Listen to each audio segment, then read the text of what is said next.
субҳи имрӯз дар доираи иқдомҳои иҷтимоии роҳбарияти давлат бо иштироки намояндагони сохторҳои марбутаи ҷумҳурӣ хобгоҳи рақами 7 донишгоҳи миллии Тоҷикистон, ки дар кӯчаи Нахимов ва 64 7 ноҳияи Синои шаҳри Душанбе ҷойгир аст, пас аз таъмири пурра барои 39 нафар омӯзгор ва кормандони ҷавони донишгоҳ ҳамчун манзилҳои истиқоматии хизматӣ супорида шуданд.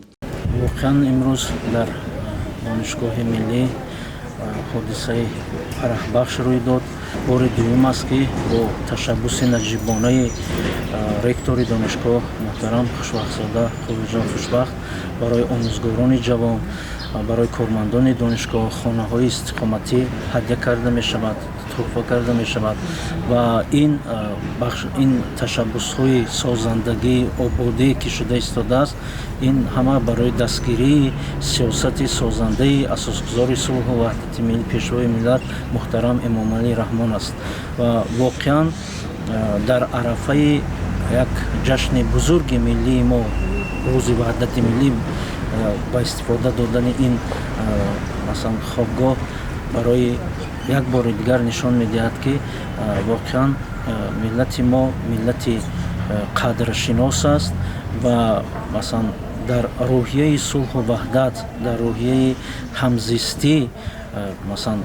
ба истифода додани ин манзили зист фикр мекунам ин як иқдоми бисёр наҷибона аст. бояд гуфт ки иқдоми мазкур дар партави сиёсати маорифпарваронаи асосгузори сулҳу ваҳдати миллӣ, пешвои миллат, президенти ҷумҳурии Тоҷикистон муҳтарам Эмомалӣ Раҳмон ва таваҷҷӯҳи вижаи роҳбарияти олии кишвар ба донишгоҳи миллии Тоҷикистон роҳандозӣ гардид. бояд қайд намуд ки дастгирии давлатии соҳаи маориф ва илм, баланд бардоштани мақоми манзилати омӯзгор дар ҷомеа дар меҳвори сиёсати пешгирифтаи асосгузори сулҳу ваҳдати миллӣ, пешвои миллат, президенти ҷумҳурии Тоҷикистон муҳтарам Эмомалӣ Раҳмон қарор дорад. ин аст ки дар яке аз суханҳои худ қайд намудам, ки мактабро мо ба ҳайси макони илму дониш, саводу маърифат ва омӯзгорро ҳамчун шахси мафкурасозу тарбиятгари насли наврас эътироф намуда, арз гузоштан ба мақому манзилати он дар сиёсати пешгирифтаи мо дар ҷойи аввал меистад. бояд таъкид намуд, ки имсол маротибаи дуюм аст, ки бо мақсади пиёда сохтани сиёсати маорифпарваронаи пешвои муаззами миллат ва иҷрои дастуру роҳнамоиҳои онҳо аз ҷониби роҳбарияти донишгоҳ дар симои ректори донишгоҳ доктори илмҳои иқтисодӣ профессор хушбахтзода қобилҷон хушбахт, маротибаи дуюм аст, ки кормандони омӯзгорони донишгоҳи миллӣ бо манзилҳои истиқоматии хизматӣ таъмин мегарданд. инак дар давоми 2 сол ҳудуди 78 нафар кормандони омӯзгорони донишгоҳи миллӣ ба манзилҳои истиқоматии хизматӣ бо муҷаҳҳаз бо тамоми шароит ва ҷавобгӯ ба талаботи замон таъмин мегардад ва албатта ин бевосита чӣ тавре ки аз гуфтаҳои асосгузори сулҳу ваҳдати миллӣ пешвои миллат бармеояд, дастгирӣ намудан ва шароити хуб фароҳам овардан барои омӯзгор ин сармоягузорӣ барои рушди нерӯи инсонӣ дар оянда мебошад. имрӯз донишгоҳ ба ҳайси муассисаи таълимии бунёдии кишвар дар омода намудани мутахассисони сатҳи баланди илмии омӯзгорӣ барои донишгоҳ ва дигар муассисаҳои таҳсилоти олии ҷумҳурӣ саҳми шоён мегузорад. сифати бинои мазкур ба талаботи меъёри сохтмонӣ ҷавобгӯ буда, табдил додани он аз бинои хобгоҳи донишҷӯён ба ҳуҷраҳои истиқоматии омӯзгорон баъди аз навсозӣ имконпазир аст. қобили зикр аст, ки бинои хобгоҳ минбаъд хусусӣ гардонида нашуда, ҳамчун хобгоҳи хизматии омӯзгорону кормандон дар тавозуни донишгоҳ нигоҳ дошта мешавад. дар маросими ба истифода додани хобгоҳи мазкур меҳмононро намояндагони донишгоҳ самимона истиқбол гирифта, дар саҳни хобгоҳ аз ҷониби фарзандони истиқоматкунандагон дар ситоиши ватан, корҳои ободонӣ ва эҳтирому арзгузорӣ ба дастовардҳои замони соҳибистиқлолӣ шеърҳо қироат карда шуд. баъдан меҳмонон аз чанд хонаҳои истиқоматӣ боздид намуда, ба шарту шароитҳои муҳайё гардида ва корҳои азнавсозӣ баҳои баланд доданд. дар саҳни бинои мазкур дар фазои тантанавӣ калиди хонаҳо ба истиқоматкунандагон супорида шуд ва истиқоматкунандагон ба дастгириҳои ҳамешагии ҳукумати ҷумҳурӣ ва иқдомҳои неки роҳбарияти донишгоҳи миллӣ изҳори сипос намуданд. мо ҷавонони соҳиби истиқлол бояд шукргузорӣ аз он намоем, ки дар як давлати осоишта, дар як давлате ки як фазои оромӣ дорад, дар як давлате ки ҳамчун худро озоду дар як рӯҳияи баланди ватандӯстӣ ки мо умр ба сар мебарем, бояд шукргузорӣ аз он намоем. ҳамин тариқ аз номи тамоми устодони донишгоҳи миллии Тоҷикистон миннатдории хешро ба президенти кишвари азизамон ва роҳбарияти донишгоҳи миллӣ мерасонем. мо ҷавонон имрӯз шукрона аз он мекунем, ки дар як кишвари ободу озоду ором Тоҷикистон умр ба сар мебарем. имрӯз барои мо омӯзгорон ва кормандони донишгоҳи миллии Тоҷикистон рӯзи фаромӯшнашаванда аст. зеро тибқи дастури супоришҳои асосгузори сулҳу ваҳдати миллӣ пешвои миллат муҳтарам Эмомалӣ Раҳмон, раёсати донишгоҳи миллӣ имрӯз дар симои ёки бо иқдомҳои ректори муҳтарам профессор Хушвазода Қобилҷон Хушвақт дар арафаи ҷашнгирии 26-умин солгарди ваҳдати миллӣ барои 39 нафар омӯзгорон ва кормандони донишгоҳи миллӣ ба манзилҳои истиқоматӣ таъмин гардиданд. аз фурсати муносиб истифода бурда миннатдории худро пеш аз ҳама ба асосгузори сулҳу ваҳдати миллӣ пешвои миллат муҳтарам Эмомалӣ Раҳмон ва ректори донишгоҳи миллии Тоҷикистон Хушвақзода Қобилҷон Хушвақт мерасонем, ки дар ҳамин рӯзҳои фараҳманд, дар ин рӯзҳои тарихӣ аз мо омӯзгоронро дастгирӣ намоянд ва ба омӯзгорон бисёр шароитҳои хуб фароҳам оварданд. ҳайати устодону кормандони донишгоҳ бо хушнудӣ изҳор доштанд, ки кӯшиш хоҳанд кард, ки дар тайёр намудани мутахассисони созандаву бунёдкор ва ватандӯст бо масъулияти дучанд даст ба кор шаванд. ҷиҳати дигаре ки шоистаи таҳсин ва тамҷид ва шоистаи сипос аст, ин аст, ки ҳам як гурӯҳи калоне аз омӯзгорон бо хонаводаҳояшон ба таъмини рифоҳу манзил мерасанд ва ҳам як гӯшаи дигари дуруфтода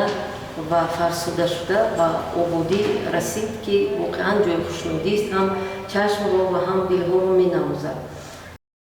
ҳамзамон ба ин муносибат дар арафаи таҷлили рӯзи ваҳдати миллӣ аз номи асосгузори сулҳу ваҳдати миллӣ пешвои миллат президенти ҷумҳурии Тоҷикистон муҳтарам Эмомалӣ Раҳмон ба 25 нафар фарзандони омӯзгорону кормандон тӯҳфаҳои ҷашнӣ тақдим карда шуд. таъкид гардид, ки чунин тадбирҳо устодону кормандони донишгоҳро водор менамояд, ки бо дасту дили гарм ва масъулияти дучанд баҳри шукуфоии бештари кишвари азизамон Тоҷикистони соҳиби истиқлол кору фаъолият намоянд. мавриди зикр аст, ки ба 3 нафар кормандони донишгоҳ, ки фарзандони маъюб доранд, аз ҷониби раёсати донишгоҳ ғамхории махсус зоҳир гардид. манзилҳои истиқоматии онҳо бо таҷҳизоти муҳими рӯзгор таъмин карда шуданд, ки ин амал низ дар доираи ғамхориҳои бевоситаи пешвои миллат муҳтарам Эмомалӣ Раҳмон нисбат ба қишри ниёзманди ҷомеа сурат гирифт. соҳаи маориф яке аз самтҳои афзалиятноки сиёсати созандаи ҳукумати ҷумҳурӣ, хусусан пешвои муаззами миллат қарор гирифтааст ва дастгирии ин қишри ҷомеа зери таваҷҷӯҳи махсус қарор дорад. зимнан изҳор гардид, ки табдил додани хобгоҳи мазкур ба бинои истиқоматӣ ва супоридани ҳуҷраҳои он ба омӯзгорон ва кормандони ҷавони донишгоҳ ҳамчун дастгирии навбатии пешвои муаззами миллат дар доираи иҷрои нақшаи чорабиниҳои таҷлили 35-умин солгарди ҷашни истиқлолияти давлатии ҷумҳурии Тоҷикистон ва рӯзи ваҳдати миллӣ дониста мешавад. расо як сол қабл дар таърихи 9 июни соли 2022 хобгоҳи рақами 1 донишгоҳ барои 39 нафар манзили истиқоматӣ ҷудо гардид ва ба истифода дода шуд. дар давоми танҳо 2 сол қариб 80 нафар устодону кормандони донишгоҳ соҳиби манзил шуданд, ки дар таърихи донишгоҳ падидаи нодир аст. иқдоми навбатӣ дар арафаи таҷлили рӯзи ваҳдати миллӣ 27 июн барои ҳайати бисёр ҳазорнафараи донишгоҳ ва алоқамандони он рӯзи таърихӣ ва хотирмон мебошад. соли дуввум аст устодон ва муҳаққиқони донишгоҳи миллии Тоҷикистон ҳадияе аз раёсати ин донишгоҳ дарёфт мекунанд, ки барояшон бисёр муҳим ва ҳатто то қадри сарнавиштсоз ҳам ҳаст ва ин ҳадия боиси таъмини рифоқ ва манзили устодон мегардад ва ба муносибати ҷашни имсолаи ваҳдати миллӣ гурӯҳи дигаре аз устодону муҳаққиқон соҳиби манзил шуданд ва ҳадияи бисёр бисёр муносиб ва бисёр арзишмандест ки боиси сипос ва муҷиби сипос ва қадрдонии мо аз раёсати муҳтарами донишгоҳи миллӣ, шахсан аз худи ректори муҳтарами донишгоҳи миллии Тоҷикистон профессор Қобилҷон Хушвақтзода, тамоми гурӯҳи дастандаркорон ки ин заҳматро дар муддати ин чанд моҳ кашиданд ва албатта аз худи сиёсати давлат ва ҳукумати мо, аз худи сиёсат ва ғамхориҳои сарвари давлатамо, президенти муҳтарами кишварамо, барои аҳли таҳқиқ, барои аҳли илм, барои омӯзгорон сипоси тамоми ин гурӯҳ ва сипоси тамоми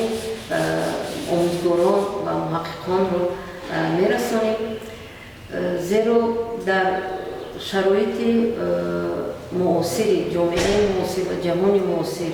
ки шароити ба шиддат буҳронист,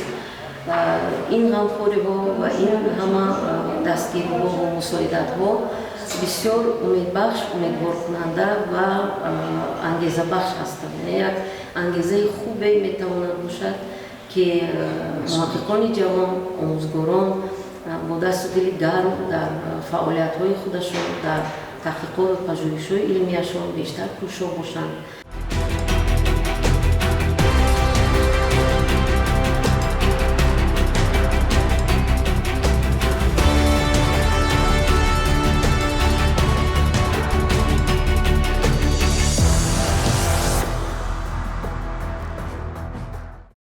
пас аз мавриди истифода қарор додани хобгоҳи рақами 7 донишгоҳ ҳамчун манзили истиқоматии хизматӣ ба омӯзгорону кормандон дар фазои тантанавӣ дар Донишгоҳи миллии Тоҷикистон бахшида ба рӯзи ваҳдати миллӣ, телевизиони таълимии Донишгоҳи миллии Тоҷикистон дар пояи факултети журналистикаи донишгоҳ ифтитоҳ гардид.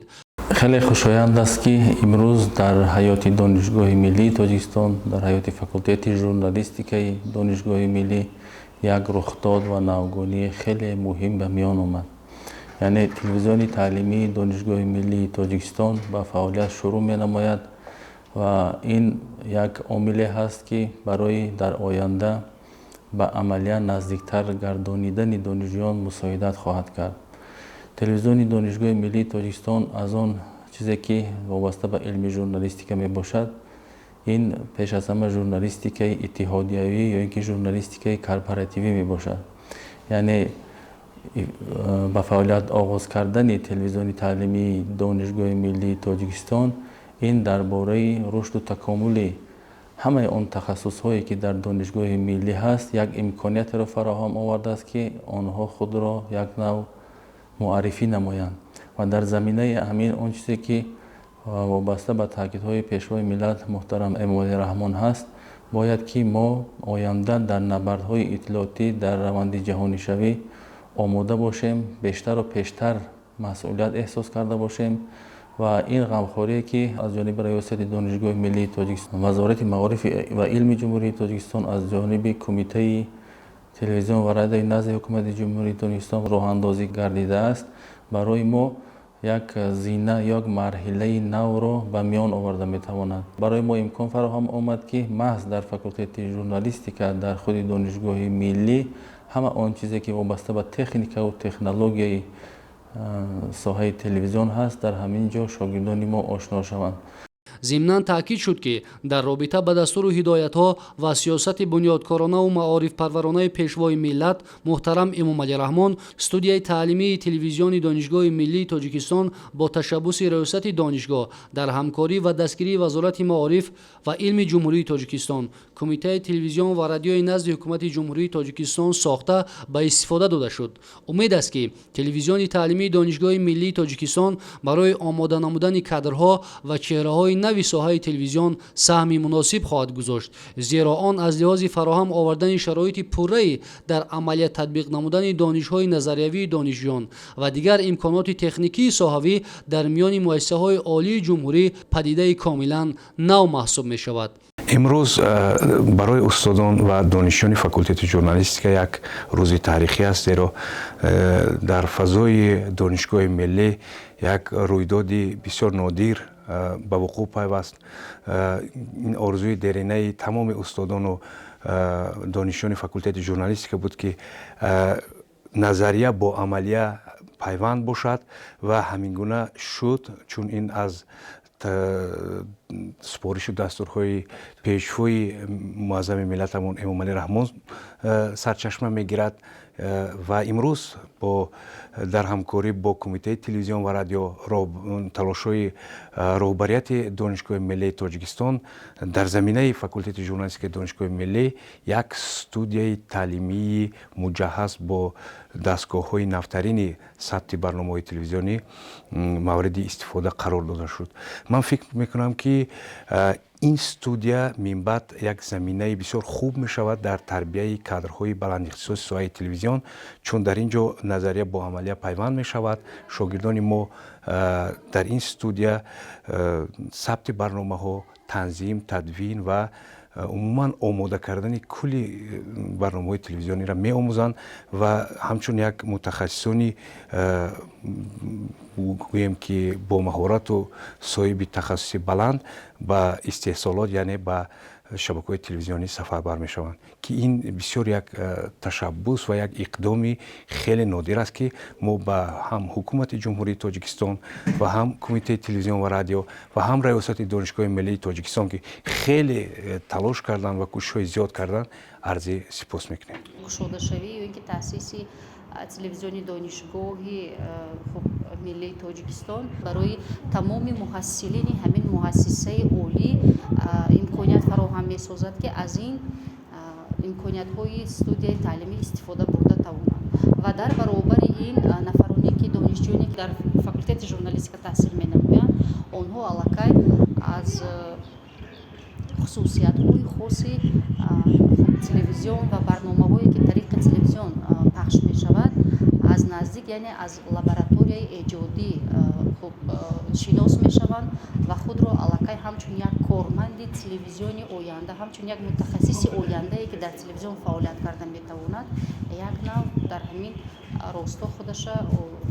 шинохта метавонад, яъне имкониятҳои хеле хубе дода метавонад. қобили зикр аст ки студияи таълимии телевизиони Донишгоҳи миллии Тоҷикистон бо техникаву таҷҳизоти наву замонавӣ муҷаҳҳаз гардонида шудааст. Фаъол шудани студияи телевизион имкон медиҳад ки модулҳои нави зарурии таълимӣ дар асоси меъёрҳои муосир дар амалия корбаст шаванд. дар ҷаҳони муосир журналистика ҳамчун рукни чоруми давлатдорӣ шинохта шудааст. ба ибораи дигар, журналист симои ҷомеа аст. Бинобар ин вақте ки сухан дар бораи тарбияи ахлоқии журналистони оянда меравад,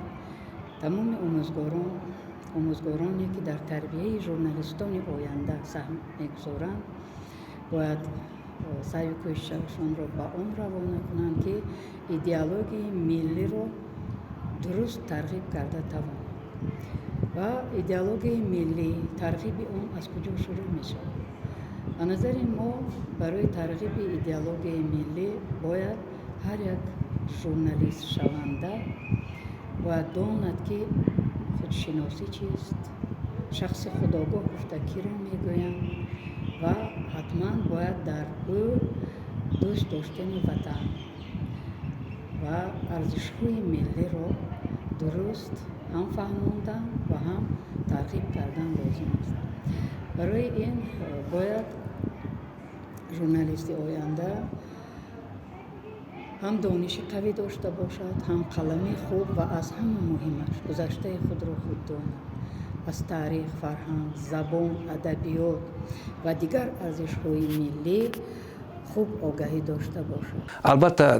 таъсис ё ташкили чунин як марказ ё лабораторияи эҷодии телевизиони донишгоҳи миллии тоҷикистон дар заминаи факултаи журналистика мо устодон ва умуман кормандони факултати журналистикаро масъулиятамонро дучанд мекунад, моро вазифадор мекунад ки мо минбаъд бо шогирдон бо нигоҳи дигар корбарӣ кунем ва ман фикр мекунам ки минбаъд ҳар нафаре ки дар ин студия таълим мегираду бигем касби таҷриба мекунад ҳатман ки дар телевизионҳои дигар рафта муваффақ мешавад. дар марҳилаи муосир ки мардуми шарифи тоҷикистон бо эҳсоси гарми ватандӯстиву ватанпарастӣ ва хештаншиносиву ифтихори миллӣ созандагиву ободкориро ҳадафи худ қарор додааст, мо тамоми дастовардҳоямонро бо мавҷудияти суботи сиёсиву ҷамъиятӣ ва ваҳдати миллӣ вобаста медонем, зеро роҳи ягона ва шарти ҳатмии рушди устувори иқтисодӣ, баландбардоштани сатҳи зиндагии мардум ва ободии ватан суботу оромӣ мебошад. дар вохӯрӣ бо кормандони воситаҳои ахбори омма пешвои миллат президенти ҷумҳурии тоҷикистон асосгузори сулҳу ваҳдати миллӣ муҳтарам эмомалӣ раҳмон таъкид дошта буданд ки барои баланд бардоштани сифати таълим дар шуъба ва факултаҳои журналистӣ ва ҳамзамон анҷом додани чанд чорабиниҳо зарур аст. Аз қабили мустаҳкам намудани базаи моддию техникии ин муассисаҳои таълимӣ, дар баробари ин баланд бардоштани сифати таълим дар муассисаҳои таълимӣ, ҷорӣ намудани усулҳои нави таълим ва ҳамзамон ташкил намудани студияҳои таълимии телевизион дар заминаи ин муассисаҳои таълимӣ мебошад. Имрӯз дар факултаи журналистика донишгоҳи миллии тоҷикистон телевизиони таълимӣ ифтитоҳ дода шуд ва ифтитоҳи телевизиони таълимӣ имконият медиҳад ки баланд сифати таълим дар факултати журналистикаи донишгоҳ баланд бардошта шавад, роҳу усулҳои наву ҳозиразамон барои таълими журналистони ояндаи телевизион ба роҳ монда шавад. мо бояд таъкид намоем ки яке аз мушкилоте ки дар пеш меистад ин пеш аз ҳама рақобатпазир шудани барномау намоишҳоеро ки дар заминаи ин телевизион ба навор гирифта мешаванд. Ва мо саъю кӯшиш менамоем ки якҷо бо гурӯҳи эҷодие ки дар ин телевизион фаъолият менамояд барномаву намоишҳоеро таҳия ва сабт намоем ки дар фазои иттилоотии кишвар рақобатпазир бошанд ва бо он барномаҳое ки имрӯз дар шабакаҳои телевизионӣ сабт карда мешаванд дар рақобат бошанд, ҳамсанг бошанд, дар сатҳи зарурӣ қарор дошта бошанд ва мушкилоти имрӯзаи ҷомеаро баробари ин шабакаҳо баррасӣ карда тавонанд. студияи мазкур тӯҳфаи арзанда ба истиқболи 35-солагии истиқлолияти давлатии ҷумҳурии тоҷикистон буда аз сиёсати хиратмандона ва созандаи асосгузори сулҳу ваҳдати миллӣ пешвои миллат президенти ҷумҳурии тоҷикистон муҳтарам эмомалӣ раҳмон шаҳодат медиҳад.